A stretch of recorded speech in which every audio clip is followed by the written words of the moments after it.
other than our speaker, Mike Purdy, and Kai. I guess that's it. So if we could, before we get started with Mike and his presentation, I would like to see kind of where we are with our drive for food from last Friday, get a total maybe, and what we did on Friday in terms of what we've done so far totally. Okay, well, last Friday we were very fortunate. We had about 1,500 pounds that was donated from another organization to us, and they actually collect from the Food Lifeline. So that helped us achieve the goal of over 4,000 pounds again. We were at 4,040. And we also have had in cash donations 9,890. So we're only about $110 away from $10,000 raised. So keep up the good work, people. Well, we got a great community, don't we? Just willing to help out. You know, we do the driving, but they do the giving, and our group gives as well. So thank you so very much for the update on that, Mary Kay. You're welcome. So if I might introduce our speaker, Mike Purdy. Mike Purdy is a UPS graduate, got his master's there, great school. I had a lot of friends that went to law school there. You're not a lawyer, are you? Okay, because we got enough lawyers. And he's been kind of in government for 40 years and contracting manager and was a consultant. And then he decided to reinvent himself, which I thought when he told me that was kind of cool. And he's now a presidential historian, has written this book, 101 Presidential Insults. I can't wait to see where they came from. And I'd like to give a warm welcome, if I could, to Mike Purdy. Mike? Well, thank you. It's good to be here. I appreciate the invitation. And so I had a PowerPoint, but we had some technical difficulties. But I'll just talk so you can see the cover of the book, 101 Presidential Insults, what they really thought about each other and what it means to us. So I really wrote the book for two reasons. One is because I wanted to document the fact that, and the book is very well researched. I went back to find the original sources for all these quotes. I wanted to document the fact that in this very polarized world that we live in, that we've always had these kinds of things happening. But I also wanted to make the case that this doesn't have to be the way it is, and that we can try to build a more civil society, and that's certainly my hope for it. So I've reinvented myself, yes, as a presidential historian, but I've been interested in presidential history since I was a kid. I read all the presidential biographies in the school library when I was 8 years old, and I've always enjoyed the presidents. So the book has a lot of different emotions and feelings that come out of it. One is it's historical, it's hysterical, it's laugh aloud funny. It is it's kind of shocking sometimes, some of the things that these men said about one another. These are just presidents who made comments, negative comments about other presidents. And it's kind of sobering and hopefully thoughtful in getting us to begin to think about how do we create a society that is a little bit more civil. So one of the things that I found out in researching the book is that, these insults have been around from the beginning. We had, the founding insults. So for example, John Adams, our second president, said that George Washington was illiterate, unlearned, and unread. And Adams, of course, was Washington's vice president. Thomas Jefferson said that John Adams was distrustful, obstinate, and excessively vain. George Washington wrote about James Monroe, our fifth president, that he was a mere tool in the hands of the French government. So there's actually one quote about every president in the book, at least one. Some have more. Some attracted a little bit more attention. But one of the differences, I think, between then and now is that today's political fights and insults are much, much more unfiltered. they're more prevalent, and they're certainly much more public than the ones that, you know, would come out in a letter that somebody wrote to someone else, perhaps. So I also learned that the presidents were really very human. Lincoln, of course, suffered from depression, chronic depression, most of his life. Thomas Jefferson was petrified of public speaking. William Howard Taft, who never wanted to be president in the first place, was kind of pushed forward by his wife, was very unhappy in the presidency. He was very stressed out by it, and he responded the way many of us do to stress, and that is by eating. So he overate. He was our heaviest president, but 1 year after he left the presidency, he had dropped 70 pounds. So stress can do a lot of bad things to us. Woodrow Wilson lost his first wife when he was president. He remarried in the White House and then suffered a very debilitating stroke that really severely impacted the last 15 or so months of his presidency. Calvin Coolidge lost his teenage son. His teenage son died in the White House, and Coolidge later wrote that when his son died, that the power and the glory of the presidency went with him. So one of the tragedies of some of these things these presidents have said about one another is that it causes them to break what have sometimes otherwise been really good relationships. And sometimes there's been a reconciliation and sometimes there's not been. So really quickly, Thomas Jefferson and John Adams, you know, they met in June of 1775 in Philadelphia at the Second Continental Congress that produced the Declaration of Independence. Adams admired Jefferson's writing ability. They were on the same committee to draft the Declaration, and it was decided that Jefferson would do the primary draft of it.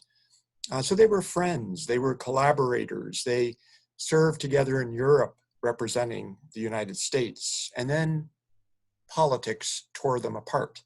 They ended up being in different political parties, Adams a Federalist, Jefferson a Democratic Republican.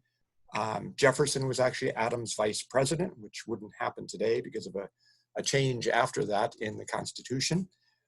And then in 1800, Jefferson defeats John Adams for the presidency. And Adams was mortified. And as a result, at 4 a.m. on March 4th, 1801, Inauguration Day, Adams slipped out of town, still dark. He gets on a public stage and he leaves Washington to go back home to Massachusetts. And they don't have much contact with one another. They're bitter enemies. And then, and this is really interesting, I was just reviewing my notes and I realized on July 15th, 1813, I go, wait a minute, today is July 15th. So 207 years ago today, John Adams wrote Thomas Jefferson a letter that opened the floodgates and brought about reconciliation. And Adams said to Jefferson, he said, you and I ought not to die before we have explained ourselves to each other. And I love that language, explain ourselves to each other. And I wonder if that can serve as a model of sorts for us in our society of how do we explain ourselves to one another? So they began to write for 13 some years and before they both died on July 4th, 1826. Not all presidential relationships have ended up in reconciliation.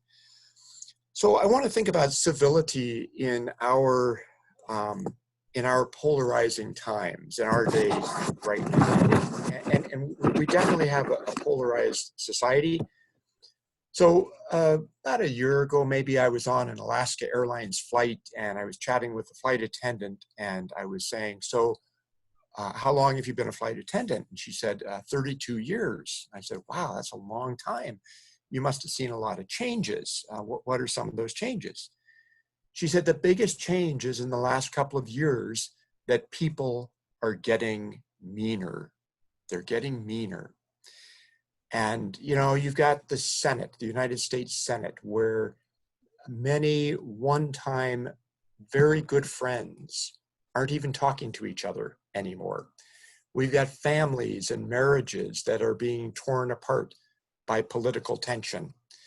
We've got, incredible and very sad name calling going on in the public square. You know, Cher calls Trump an ignorant thug. Trump calls Joe Biden corrupt Joe. He called Hillary Clinton crooked Hillary. Nancy Pelosi calls Trump a freak.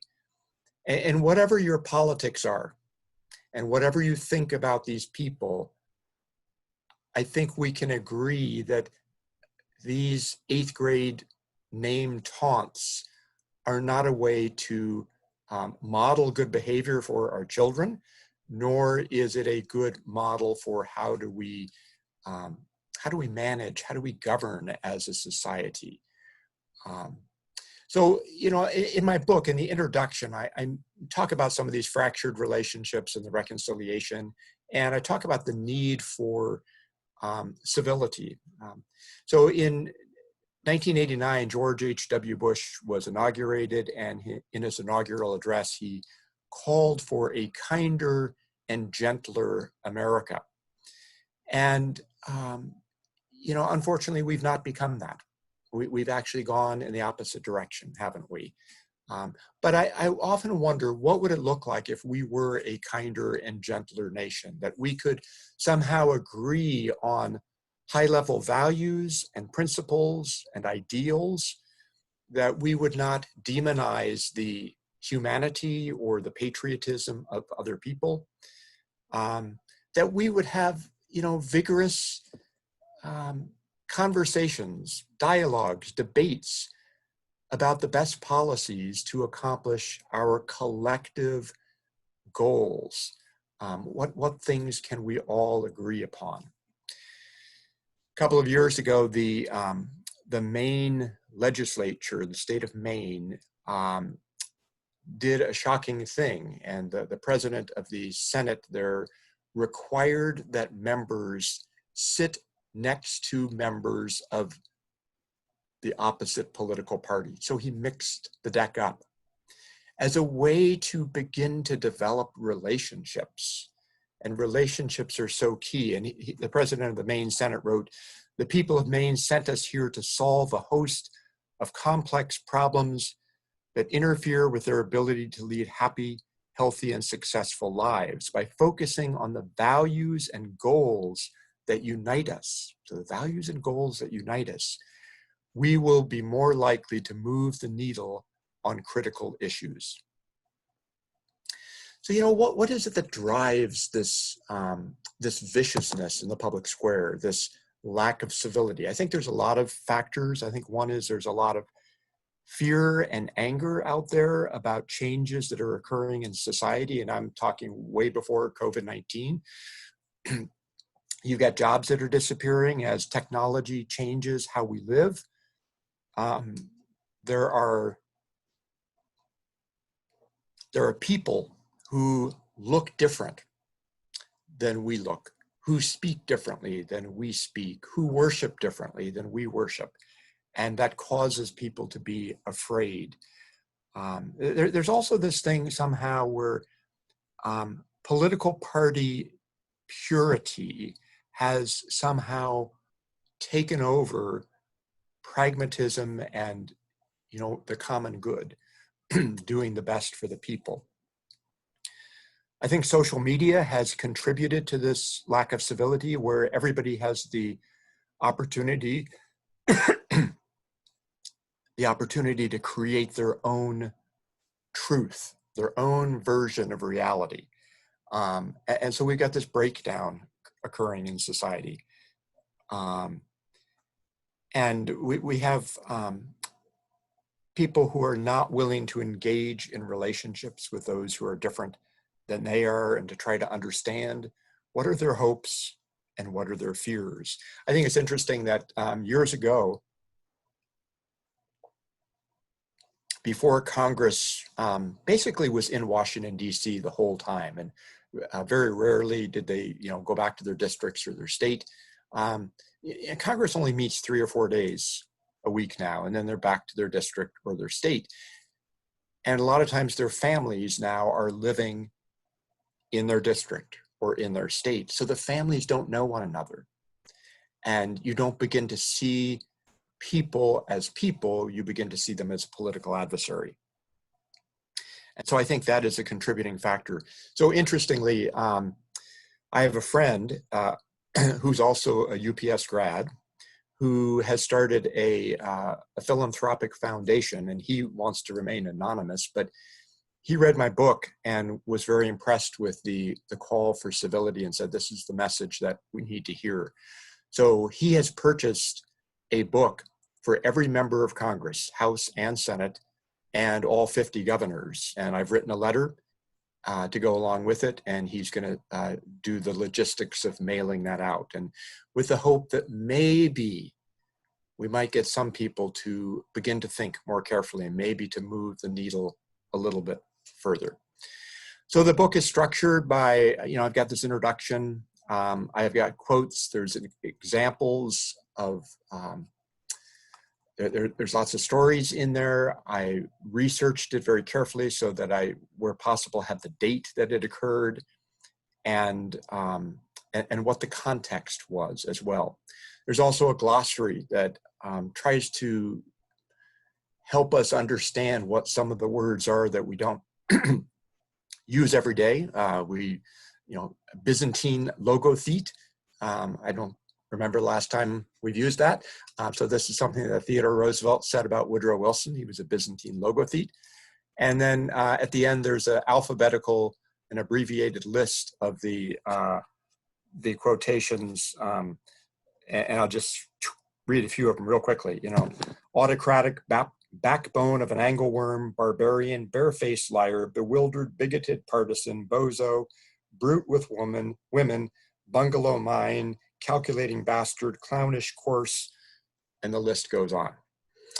And there's also some lists in the back by speaker and writer and who they said the comment about. And then the last part of the book is the sources where I found that source. And I tried to go back to primary sources wherever possible. The book is available on Amazon. And I just looked it up before this, and the normal price is $11.95. They've discounted it now to $10.19, and they say they have it in stock, which is good. So I just want to close by reading to you the last sentence from the introduction to the book. May we collectively strive to value relationships over political dogma, encourage deep reconciliation out of our fractured friendships, and reset our political discourse from one of rancor to respect. So I think we've got some time. Dave? You're muted, Dave. We certainly have time for questions. And so I'm going to open up the floor for everyone because I'm sure they'd like to know a little bit more about certain presidents that you didn't mention and the things they say. Okay. Unmute yourself, Ron.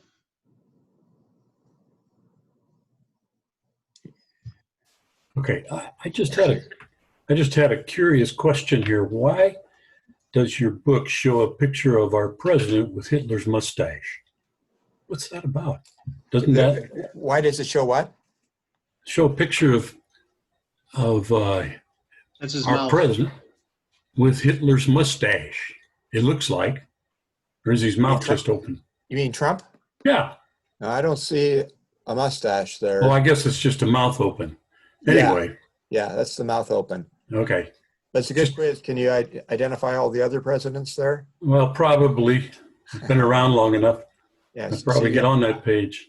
On the left, you've got Truman, Right. then Theodore Roosevelt, Nixon, and Kennedy. Right. Yep. Okay. Nice That's fix. Yes, Mr. Bando, please unmute yourself.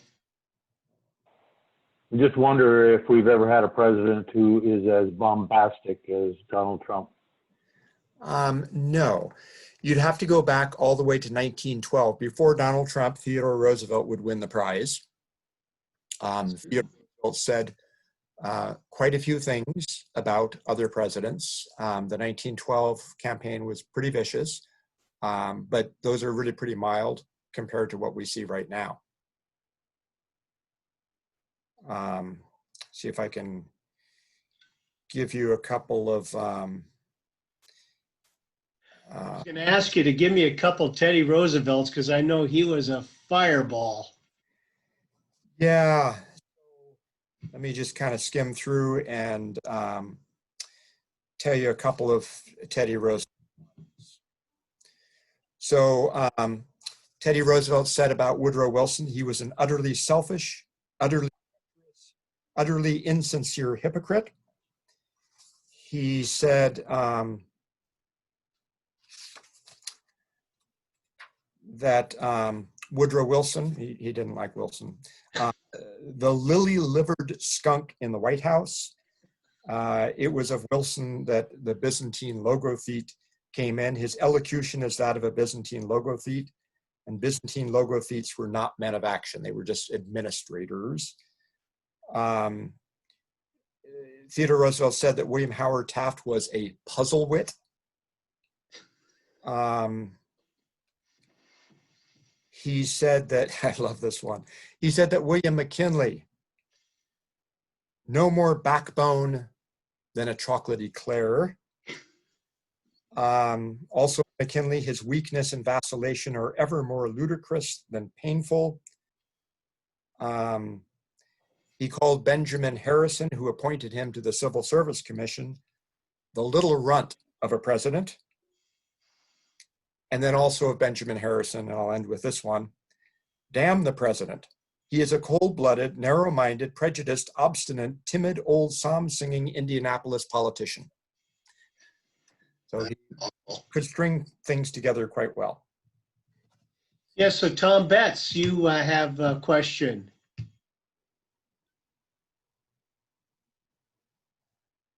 Thank you, Mike. I really enjoyed your presentation so far. I too consider myself a presidential buff, and I'd like to know, and one of my most interesting presidents is James K. Polk. What did he say? What did Polk say?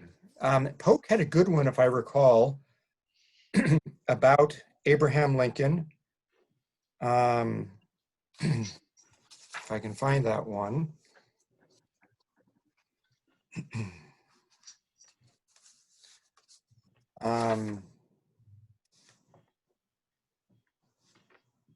Yes. So, no, it's the wrong one. No, I guess it's not Lincoln. But Polk said that about James Buchanan. He said, Mr. Buchanan is in small matters without judgment and sometimes acts as an old maid. So that was one of the things. He said about Zachary Taylor, he is evidently a weak man and has been made giddy with the idea of the presidency. I am now satisfied that he is a narrow-minded, bigoted partisan without resources and wholly unqualified for the command he holds. This is when there was talk about Taylor running for the presidency. And then now flip it around. I was thinking about Lincoln and Polk. It was actually Lincoln who said something about Polk. And this was when Lincoln was a congressman. He was a congressman for 2 years. And he said from the floor of the House, when he was finishing a speech, he said about President Polk, he said, he is a bewildered, confounded, and miserably perplexed man. That's Lincoln talking about President Polk. Thank you. Great. Any other questions? Yes, Mike Malahan has his hand up. Please unmute. I love the great writings between Jefferson and Adams after the fact, and it's really a true true beautiful friendship. And they both died on the same day, which was pretty impressive. And I think that Buchanan was the only bachelor president, which may not have boded well because his better half could have guided him better in his job. But thank you for sharing what you had. Thank you. Yeah, you're right. Buchanan was the only bachelor president. It's interesting, Buchanan goes into the presidency as probably one of the most qualified men ever to hold the office. He's got a stellar resume, and yet historians rate him dead last right now. We haven't had reviews of the current president yet on surveys, but Buchanan's dead last in practically every survey. Yes, Mike McGinnis, unmute yourself, please. Pam, you're next. There we go. Hi, Michael. Hi. Jimmy Carter. He seems one of the meekest, smiling, family fireside kind of guys. Did he do a lot of insulting as well? He didn't do a lot. To my mind, let me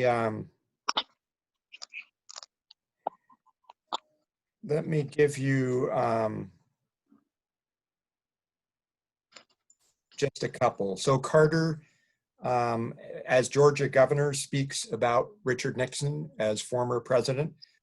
Carter says, in 200 years of history, he's the most dishonest president we've ever had.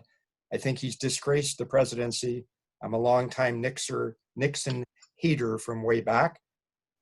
And Carter says about Ronald Reagan that he avoids responsibility successfully for anything that's unpleasant or unpopular or disappointing or embarrassing or a failure. It's never his fault.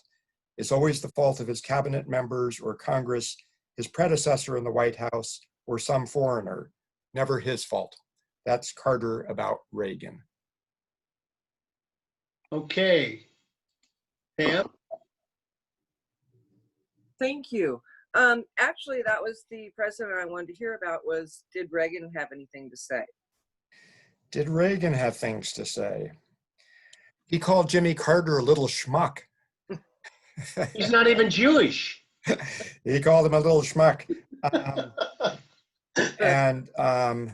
See if we got any other Reagan quotes about people. So the book is organized by president and the quotes about them. So that's why I'm kind of flipping through for ones that that might be the only Reagan quote that I have. Okay. Well, I had another question. So I would really love to read a book that you write about all the governors and All the governors. Yes. Okay. I would really enjoy that one. I'll put it on the list. Yes, Victoria, please unmute. Well, I'm doing my best. Am I lost? No, we got your hair. Oh, you got me. Eyes. Okay. Mike, very interesting that you said that Buchanan was the lowest. I always thought that Millard Fillmore was the least liked or respected. No, so I mean, there's different surveys out there. So I just finished reading this book called The Presidents by Brian Lamb and Susan Swain and C-SPAN. Mm-hmm. And for the, they've done 3 surveys now through C-SPAN where they rate presidential performance, asking a lot of historians. And then the book consists of interviews with people who have written a book about that president. But if you look at, let's see if they have it in order in the table of contents. Yeah, they probably do.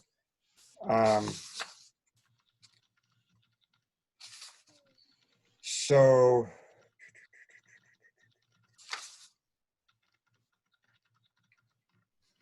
Millard Fillmore,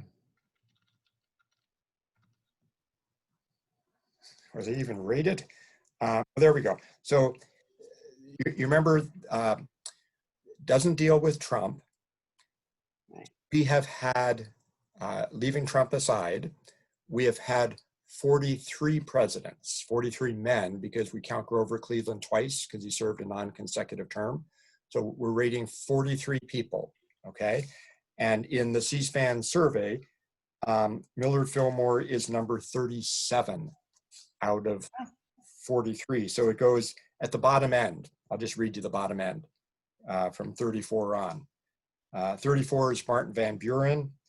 35 is Chester Arthur.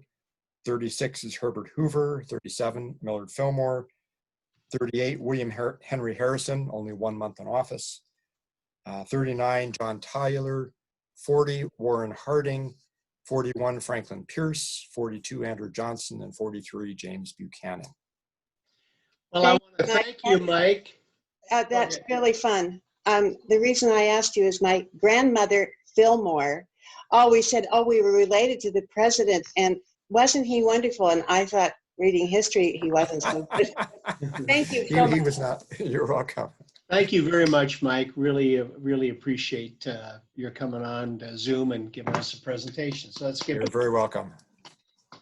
So from here, we've got a call for announcements, and I'd like to, if I could, turn it over to Kai first as our guest and assistant governor. And he may have a few words of wisdom, which we can all use these days.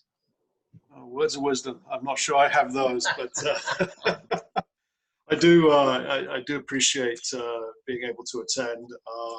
And, you know, I guess the one word of wisdom is that it's good to see Rotary continuing to work in spite of our current pandemic crisis. And, you know, I always have faith in the fact that we'll get past this soon enough. Probably not soon enough for most of us, but we will get past it. But it's always good to see clubs like Mill Creek and others making their contributions to the community. And I was particularly impressed with your drive-through food program. I've been fortunate enough to know a number of your members from Mill Creek through kind of the district level activities, but I got an opportunity to meet with Mike at PETS last year, which is probably one of the few last big gatherings for Rotary. It seems such a long time ago, and in that time, I got to know David well and appreciated his thinking and what he's hoping to do with the club, and I'm here to support that in whatever way I can. In regards to what's going on in the district, Kathy's got an ambitious plan and one that I'm very happy to be in service of. As you know, she's very keen to raise the profile of Rotary, particularly in support of increasing membership across the district, looking for ways to help the club do that. And she has a number of initiatives that will hopefully bring the current presidents together through her monthly President's Roundtable. She's also got her committee, her leaders working in the membership area so that they can get training and meetings together to support that. As well as activities around Rotary image so that we can tell our story in a way that becomes compelling and hopefully exciting for others to come in and be a part of the fun that we constantly have as a group of Rotarians working for our communities and also for the fellowship that we have. The one last thing I'd like to kind of just mention is in service of that image, we have now a Facebook account for district, and Kathy herself, District Governor Kathy, has a goal of getting 750 of our Rotarians to sign up. So I encourage everybody on this call, if they have a Facebook account, to search for Rotary District 5030 and sign up so that you can share stories through that vehicle, and we can also see what's going on across the district, which I think will be another way for us to tell our story. Outside of that, I'm looking forward to meeting you all in person. As I said earlier, I think we'll get past this particular pandemic in time, and look forward to seeing everybody and getting to know you on a personal level. And David, thank you very much for the invitation. Thank you, Kai. Any other announcements? Please raise your hand. Yes, Sid. Sid. Good afternoon. As you may all recall, about a month ago, we had the honor and privilege to grant a couple of night scholarships to some of our local high school students. And this last week, I received this very nice card from Sydney Pattison. And on the back, it reads, "To the Mill Creek Rotary, I would once again like to express my gratitude for being chosen as a winner of the 2020 Diane Schimpf Memorial Scholarship. Your support and generosity are truly appreciated. I look forward to the next chapter of my life and look forward to reporting back to my new Rotary family. Sincerely, Sydney. How sweet. Yep. How sweet. Changing lives. Wow. Thank you, Sid, for sharing that. You did say you had something to show, and that's great. Any other announcements? Yes, Mary Kay. Excuse me, Bill and I are putting the finishing touches on the video, hopefully today, if I can get my computer to cooperate. And Danny said that we're in testing phases with the link, so we can get that hooked up. And as soon as we got that go, we should be able to go live, hopefully in 3 or 4 days, so we can get our asking program off the ground.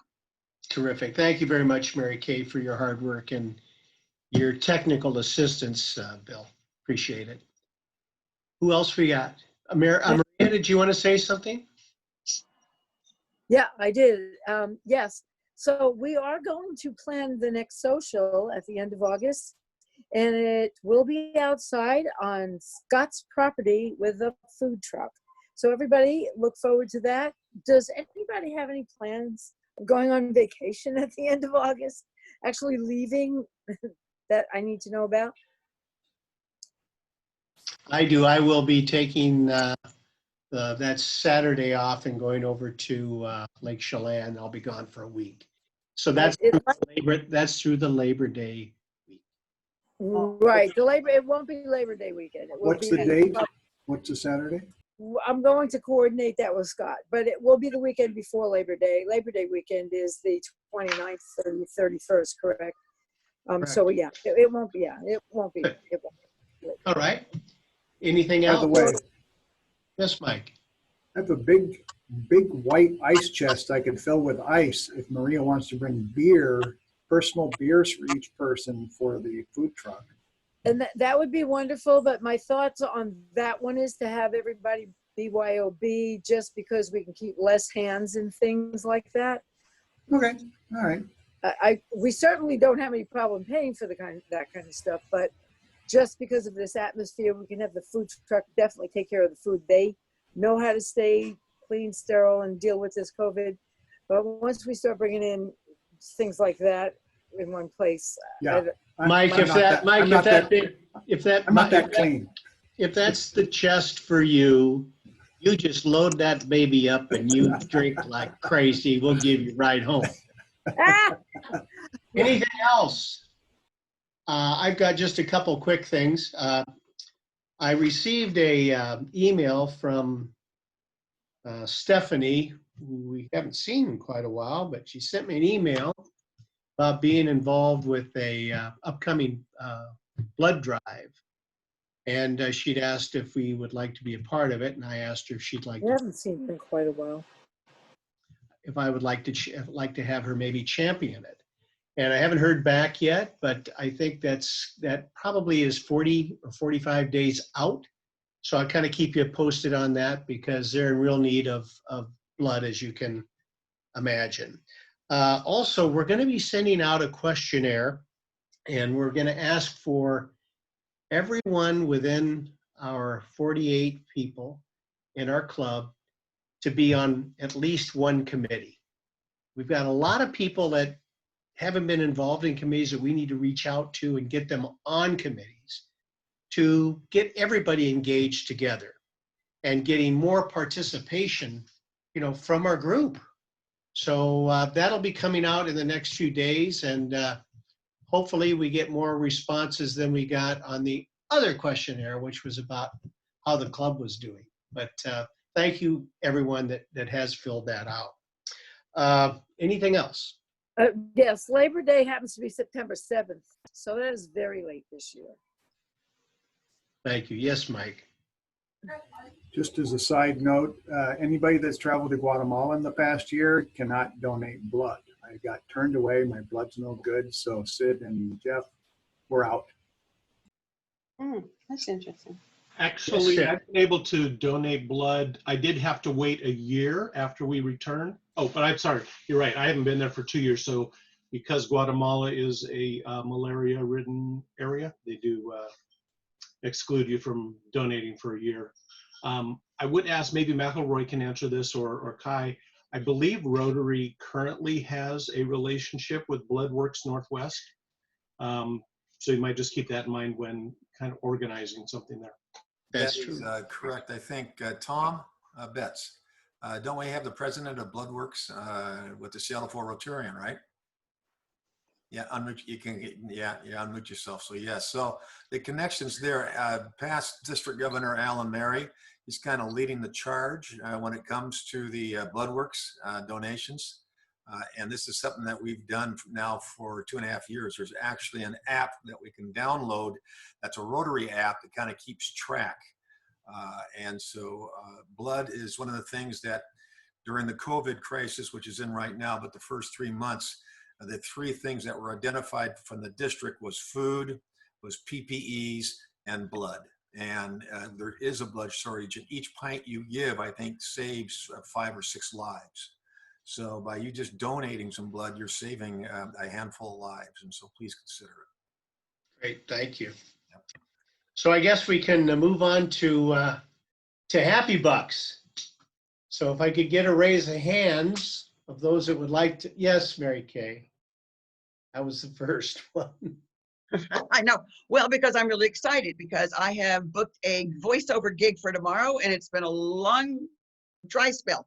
And so I will be doing that. It's an ad for BECU, doing that tomorrow. And also, so I'm giving $10, $5 for that and $5 because that was a phenomenal presentation, Mike. And I really enjoyed hearing about all the various presidents. Thank you. Yes, Tom Betts.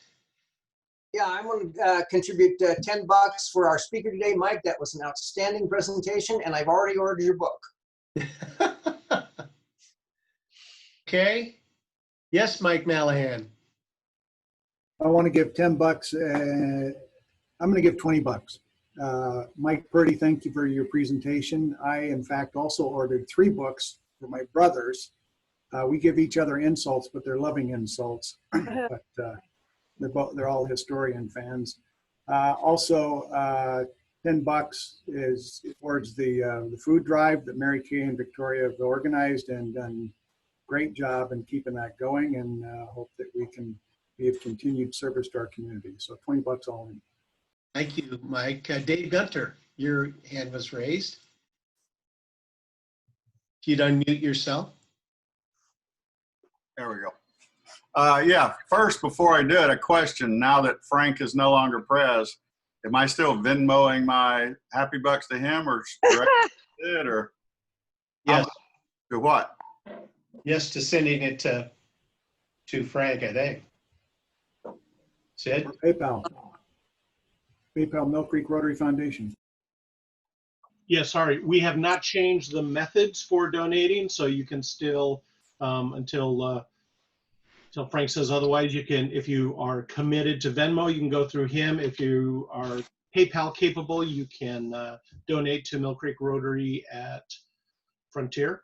Okay, great. Thank you. Or send a check. Got it. Anyone else? So I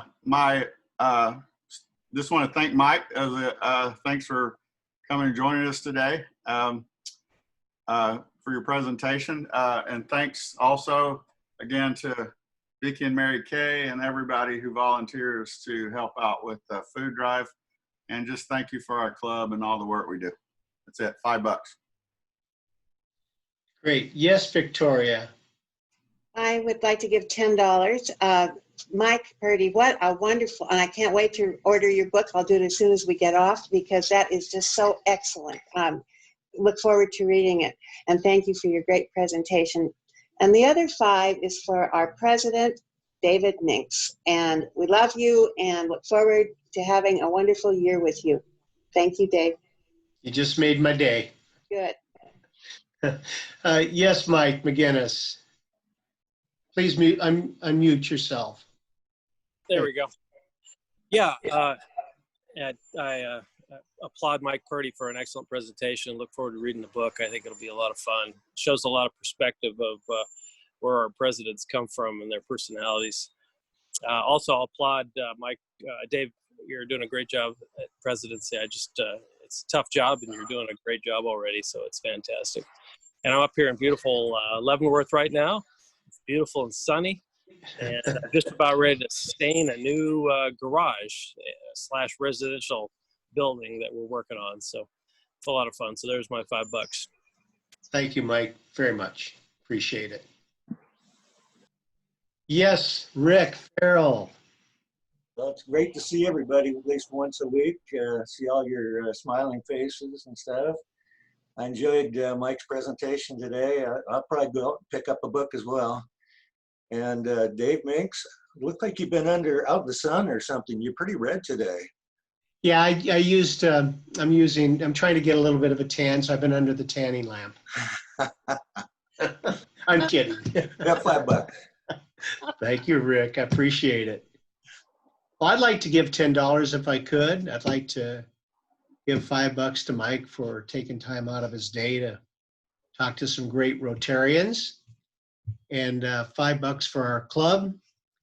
I think we just need to continue to keep in mind why we're Rotarians. I mean, sometimes we get off on a different track or whatever, but if we always keep focused on the prize, which is helping people out, people in our community and people around the world, will still and will always be a terrific club. So let's keep our mind on helping the community. Yes, Jeff Brennan. Hey, Dave. Nice words. And I sorry to be a little late here. I want to contribute some money, $5 first for Mike. I'd like to give $10 just because I'm so happy that today is tax day and it wasn't April 15th. And $10 just as kind of an announcement. You know, we had 2 grants, you know, talking about helping other people. We had 2 grants that recently completed. One was the Heron Park grant. If you get a chance, go take a look at the bridges. They look great. And the other one was our last global grant in Guatemala, and where we worked on building 200 literally outhouses at places, at schools, and provided filter systems for water, and got that all complete just as COVID-19 hit. So it's done. The project was submitted for completion and accepted. So thank you very much. I'll send $25. Wow. Yes, Sid. Yeah, I've got 10 total. I've got 5 for a great club, the food drive, and an amazing marathon board meeting last night. Thank you, President. And $5 for our speaker today. Very nice job. Appreciate your time, Mike. Yes, can I, Pam, did you want to? Yes. I got $5. Mike, great presentation. Actually, I look forward to purchasing your book. I know I'm gonna find a quote in there that I'm gonna teach my parrot. Okay, I just know it, and I'll think of you, right? Okay, and I've got $1 for the Drive for Food. Mary Kay, Vicky, awesome job. Everybody that's helping. We have so much fun out there and meet so many nice people that appreciate what we're doing. Also, the Ask video. Kudos to yours truly up there on my screen. That would be Bill and what's her name? Oh, wait a minute. Mary Kay. I'm kidding. Just great job on that. And the rest for our wonderful president. Wow. Thank you.